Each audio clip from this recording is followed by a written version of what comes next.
Please subscribe to Face TV Africa and turn the notification on. Face TV Africa, ẹ jọ̀ọ́, subscribe, hete. Face TV was Swoby. Orúkọ mi ni Ọláìdé Ọlábánjí tí gbogbo àwọn yìí mọ̀ sí Láìbá. Mo fẹ́ fi àsìkò yìí sọ fún ẹ̀yin olórí ẹgbẹ́ méjì látòrí Mr. Latin tó jẹ́ olórí ẹgbẹ́ TAMPAN àti ọ̀gá wa Adéwálé Ẹlẹ́ṣọ̀ tó jẹ́ olórí ANTP. Ẹ jọ̀ọ́, àwọn fídíò tẹ́ máa ń ṣe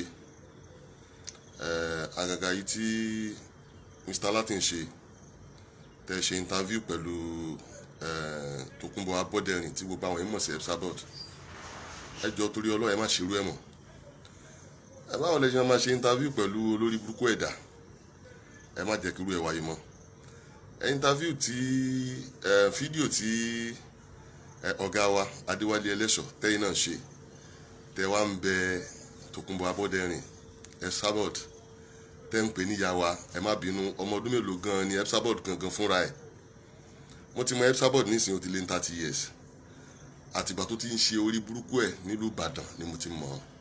Èmi wàá mọ̀ páyé ẹ̀ lè padà bàjẹ́ báyẹn. Ẹ jọ̀ọ́ torí Ọlọ́run ẹ má ṣe fídíò tẹ́ ń ṣe ẹ̀ gan, tẹ́ ń ṣe interview pẹ̀lú Epsabod. Tẹ́ Epsabod bá bu yín, ṣé ẹ̀yin ò mọ̀ pé accusation ló bú? Ẹni spokesperson náà, ẹlẹ́nu ẹni agbẹnusọ tó lè sọ̀rọ̀. Ẹgbẹ́ méjèèjì ẹni agbẹnusọ tó lè sọ̀rọ̀. Ṣé dandan ni kẹ́ wá sórí fídíò kẹ́ sọ̀rọ̀ ni? Irú fídíò tèmi náà ń ṣe náà mi kì í ṣe fídíò. Tí má ṣe fídíò, mo fẹ́ ṣe fídíò fún sinimá mi tó wá fẹ́ jáde ni. Ṣùgbọ́n nǹkan tí mò ń rí lẹ́nu ọjọ́ mẹ́ta ìbànújẹ́ ọkàn ló jẹ́ fún mi. Ẹ jọ̀ọ́, ṣé Epsabod yẹn gan fúnra ẹ̀ àwọn ọmọ ẹ̀ ń bo náà wà? Táyé Epsabod gan bá tẹ̀ ti bàjẹ́ pátápátá tí ò látúnṣe mọ́, ẹ jọ̀ọ́, ṣáyé àwọn ọmọ ẹ̀ náà bàjẹ́ ni? Ẹ̀yin ọmọ ẹ̀ kí ló dé tẹ́ ẹ̀ ṣe needful? Ẹ dẹ̀ ń wo Epsabod, ẹ̀ ń wo níran táyé fi bàjẹ́ pátápátá tí ò látúnṣe mọ́ fún un. Ẹ ṣáyé ẹ̀yin ọmọ ẹ̀ náà ti bàjẹ́ ni? Ẹ ṣe needful. Ẹ bo ọmọbìnrin yìí láṣìírí, ẹ bo láṣìírí. Tẹ́ bá máa poison ẹ̀ ni ẹ poison ẹ̀. Ojú tí tó ń kó bá ẹbí yín gan ṣé kò tó ni? Ẹ̀yin ọmọ Epsabod, ẹ̀yin ọmọ bíbí inú ẹ̀, ẹ wá nǹkan ṣe sọ̀rọ̀ ìyá yín. Ṣé ẹ̀sìn yín ayé tí ọmọbìnrin yìí ṣé kò tí ì tó yín ni? Ojú tí Epsabod ti kó bá ìdílé yín ṣé kò tó ni? Ẹ wá nǹkan ṣe sí náà. Tẹ́ bá máa poison ẹ̀ ni ẹ poison ẹ̀ ni, let her go once. Ẹ jẹ́ kó lọ lẹ́ẹ̀kan náà. Èèyàn ń ṣe rádaràda lórí afẹ́fẹ́, èèyàn ń ṣe bí olórí burúkú báyẹn lórí ní ìmọ̀ bí mo lè pùtẹ̀. Ẹ̀dẹ̀ ń wò hàn níbo làwọn ọmọ Epsabod wà? Ṣé Nàìjíríà ni òkè òkun ni? Ẹ má wo obìnrin níran, ẹ bò láṣìírí lẹ́ǹkan náà. Yorùbá sọ pé ìyá ẹni kú ó sàn ju ìyá ẹni sọnù lọ. Ẹ bò ọmọbìnrin yẹn, ẹ bò Epsabod, ẹ bò láṣìírí. Ẹ̀sìn tó ṣe nú ayé gan ti tó, ẹjọ́ lọ sẹ̀sìn ọ̀hún. Kíru Epsabod yẹn kó máa búrú àwọn àgbàlagbà. How old ni Tókunbọ̀ Abọ́dẹ̀rìn? Ọmọ ọdún mélòó ni? Just because of àwọn drugs, àwọn nǹkan kan tó ń lò tó jẹ́ kó gbó. Kíru Tókunbọ̀ Abọ́dẹ̀rìn Epsabod kó máa búrú àwọn ìyá àwẹ̀rọ. Ẹ wà tọdún táwọn ìyá yẹn ti ń bá bọ̀. Kí ni bá mi ó ẹ̀yin tẹ́ tún wá jó lórí wa. Ẹ tún wá lọ ń ṣe interview pẹ̀lú yẹn. Irú ọ̀gá wa Adéwálé Ẹlẹ́ṣọ̀, ẹ̀yin wá ń pe irú Epsabod níyà wa, ẹ̀ ń pe màmá wọn. Ṣé kò padà wá ṣe fídíò fún yín? Gbogbo yín náà ẹ̀dẹ̀ ń bẹ̀rù náà ló ń ṣe yín. Ẹ jẹ́ ká túnú ilé wa ṣe. Kí irú Epsabod yẹn kó máa bú gbá kó máa báwo, kí irú Epsabod yẹn máa búrú àwọn ìyá àwẹ̀rọ. Ẹ wà tọdún táwọn ìyá yẹn ti ń bá bọ̀ tí wọ́n tẹ́. Mi ò dé wá blame ọmọbìnrin yìí. Àwọn èèyàn wa ni ẹ ti hápẹ, ẹ ti sọdọ̀ṣà. Àbí Tókunbọ̀ kọ́ ni Tókunbọ̀ Abọ́dẹ̀rìn? Ẹ bá mọ bí ní àjò ẹ ṣe rí.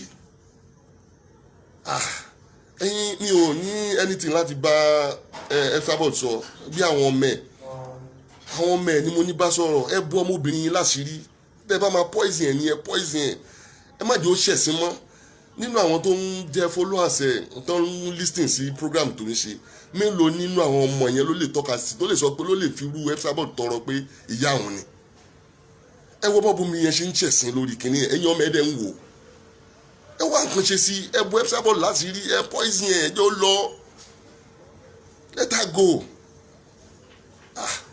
ọlọ́run oníjà ṣẹ̀sín o Esabod yìí mi ì blame ẹ bí òun ṣe àwọn ọmọ ẹ àbí òbí mọ ni èmi ò ní o má ṣe fídíò sí yìí tí mo ṣe yìí o ọmọ ìlú òkèlè mi o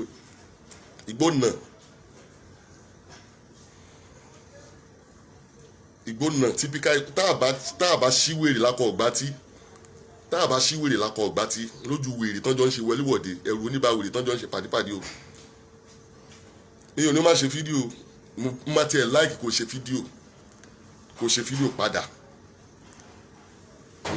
kan tó pa bàbá ẹ̀ Abọ́dẹrìn àgbọ́ orí in fact ó dà pé inú ilé gan ló ti bá Tókunbọ̀ Abọ́dẹrìn Esabod inú ilé ló ti borí burúkú ní ìdẹ blame ẹ àwọn ọmọ yẹn gangan ni mo blame àwọn náà jẹ́ kó ṣẹ̀sìn di time tó wà yìí they should have rescue you ó yẹ kán ti rescue ẹ kán ti poison ẹ kó ti lọ ìyẹn ẹni kú ó sàn ju ìyẹn ẹni ṣẹ̀sìn lọ ẹ̀sìn ayé ló ń ṣe kó ń ṣẹ̀sìn inú ilé ẹ̀sìn ayé ẹ̀yin association wa méjèèjì ẹ jọ̀ọ́ torí Ọlọ́run ẹ má jẹ́ kóbìnrin yìí important ẹ ń ṣe fídíò pẹ̀lú ẹ ń bẹ ẹ ń ṣe kílẹ̀ ń bẹ Tókunbọ̀ fún tẹ́ ẹ bá ní nǹkan kan ṣe ní ẹ̀ǹkùlé kí ló dé tẹ́ ẹ máa ṣe interview pẹ̀lú yẹn ẹ máa ṣe interview pẹ̀lú Esabod torí kí ni ọ̀gá wa náà Adéwálé Ẹlẹ́ṣọ̀ náà wá síta ẹ ń bẹ wọn ẹ ń bẹ Tókunbọ̀ ní o ẹ ń bẹ Esabod ẹ ń bẹ kílẹ̀ ń bẹ fún torí kò yé mi kó má bàa sọ̀rọ̀ sí yín Esabod tá a mọ̀ kò ń tẹ̀ ń ṣe irú èèyàn yẹn kò ń ṣe irú èèyàn lẹ́wọ̀n máa ṣe kò yẹ ká máa rí irú yín pẹ̀lú irú èèyàn yẹn kò yẹ kẹ́ tiẹ̀ máa àìpọ̀ ẹ̀ ni mo fẹ́ kó ṣe fídíò sí ní tí mo sọ yìí o ẹ máa dismantle ẹ ni o in fact bóyá ilé náà ni àṣemọ́ ẹ jọ̀ọ́ torí Ọlọ́run ẹ̀yin olórí méjèèjì ẹ jọ̀ọ́ mi ìfẹ́ kẹ́ wà tá a mọ́ láti máa ṣe fídíò fún obìnrin yìí even ó ń dẹ́ǹtì ẹgbẹ́ yẹn ẹ wo bá ṣe ń ṣe ẹgbẹ́ wa lẹ́nujọ́ mẹ́ta tẹ́nìkan bá sọ̀rọ̀ kò síbẹ̀ ṣe lè bẹ́ tó kò síbẹ̀ ṣe lè hype ẹ̀ tó ẹbí ẹ rí fídíò tí ọ̀gá wa Adéwálé Ẹlẹ́ṣọ̀ ṣe bẹ́ẹ̀ ṣe bẹ́ tó ó tún padà ṣe fídíò fún tó bò yín ni ẹ jọ̀ọ́ torí t'Ọlọ́run ẹ má ṣe fídíò lórí obìnrin nẹ̀nẹ́ títì yẹn àwọn fámìlì ẹ̀ náà ẹ assist ẹ ti mọ̀ ẹ́ kó ti níṣòro ṣe bó ní má ṣe gbéyàn kan wá sí Nàìjíríà lẹ́nujọ́ mẹ́ta yìí ẹ inject ẹ gbé wá ẹ poison ẹjọ́ lọ ojú tí nǹkan tó ti kó bá ẹbí yín gan tó ẹ̀yin ọmọ Esabod ẹ jọ̀ọ́ ẹ wá nǹkan ṣe sí ìyá yín ṣé ó sì orí burúkú tó ń ṣe lórí Facebook tó ń ṣe lórí Instagram yẹn ṣé ojú òtẹ̀ yín gan ni èyí mélòó nínú ẹ̀yin ọmọ ẹ̀ gan tẹ́lẹ̀ jáde pé ìyá wa lẹ́ni ẹ wo ẹ̀yin èèyàn mi mi ò ní sọ jù báyìí lọ èmi ń expect fídíò ẹ wọn ló máa ń ṣe fídíò káàkiri báwọn èèyàn lọ béèrè ọ̀rọ̀ mi kó wá ṣe fídíò tó bá gbọ́ Ọláìdé Ọlábànjí ó máa kánlẹ̀ mi kì í sọ̀rọ̀ o but tí ọ̀rọ̀ bá ti di ṣé gbogbo náà ń ṣe lẹ́jọ́ ǹjẹ́ rí mi kì í jáde mi kì í ṣe fídíò tí n bá ṣe fídíò tí n bá jáde mo wá polówó mófì mi ni torí kò tiẹ̀ sáàyè fún mi mo ń expect fídíò Esabod n tó ṣekú pa bàbá ẹ̀ Abọ́dẹrìn wàá gbọ́ lẹ́nu mi olólórí burúkú ni ẹ òun bú àwọn àgbàlagbà òun bú rú àwọn ìyá àwẹ̀rò òun bú àwọn ọ̀gá Bello òun bú Jídé Kòsọ́kọ́ òun bú gbogbo àwọn ọ̀gá tó ṣe pé ìwọ gan fún rẹ inú ilẹ̀ ló jẹ́ fún wọn tó bá ti wá mú drug ẹ tó ti gbé nǹkan jẹ táyé ẹ ti bàjẹ́ wàá máa wẹ́ni tó máa fi pa ṣáyé òkiri òun wá followers èmi ò tiẹ̀ bílí pé òun wá followers nítorí pé ẹni tó bá ń tẹ̀lé ẹ gan tó ń listing sí ẹ nínú àwọn èèyàn tó ń listing sí ẹ gan mélòó ni wọ́n ló lè tọ́ka sí pé kírú eléyìí dàbí ìyá wọn mo wọ́n expect fídíò ẹ mo fẹ́ kó ṣe fídíò wàá bá mi ń bẹ̀ lákọ ọmọ ìlú òkè ní típíkà Ìgbónà mo ti wà nílẹ̀ fún ẹ. Please subscribe to Face TV Africa and turn the notification on. Face TV Africa, ẹ jọ̀ọ́ ẹ subscribe hẹ́tẹ̀. Face TV was Swoby.